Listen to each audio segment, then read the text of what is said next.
Europe में सामंतवादी व्यवस्था बहुत ही ज़ोरों पे थी मेडिवल एज में। और इसमें जो सोसाइटी थी वो कई चरणों में, कई श्रेणियों में डिवाइड थी।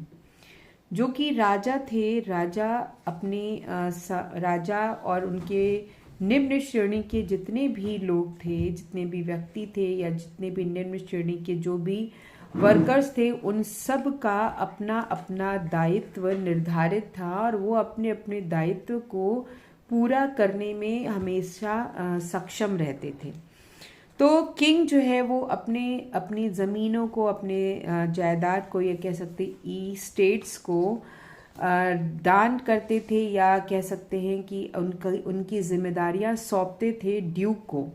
और ये ड्यूक्स और अर्ल्स जो थे, ये इस सामंतवादी व्यवस्था के मेन प्रमुख जो है वो माने जाते थे।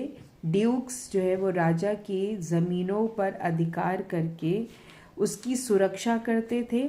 उसके बाद ये ड्यूक्स उन ज़मीनों का कुछ पार्ट एल्स को दे देते थे, और ये एल्स की रिस्पॉन्सिबिलिटी होती थी कि इन छोटे से क्षेत्रों से वो अपनी सैन्य व्यवस्था को सुरक्षित रखें और उस सैन्य व्यवस्था को संगठित और मजबूत करें।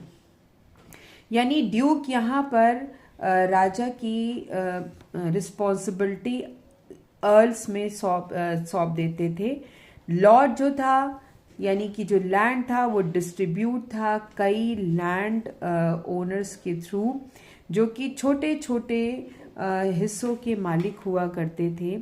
उसके बाद बैरन्स थे, यानी ये अर्ल्स अपनी ज़मीन का कुछ पार्ट बैरन्स को देते थे। अब ये बैरन्स उस ज़मीनों पे कृषि नहीं करते थे, खेती नहीं करते थे, बल्कि ये ज़मीनें वो किसानों को देते थे और इन ज़मीनों पर ये किसान वर्क करते थे।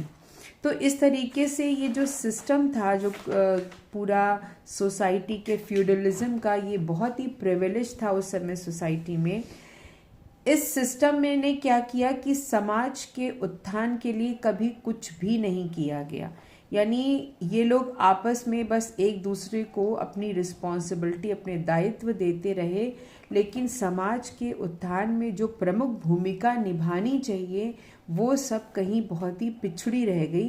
तो जब इस सिस्टम का अंत हुआ, जब लोगों के अंदर जागरूकता आई कि सामाजिक सोसाइटी या समाज का उत्थान करना या उस क्षेत्र में आगे बढ़ना, न कि पुरानी धारणाओं के साथ उसी ट्रैक पे निरंतर चलते रहना, एक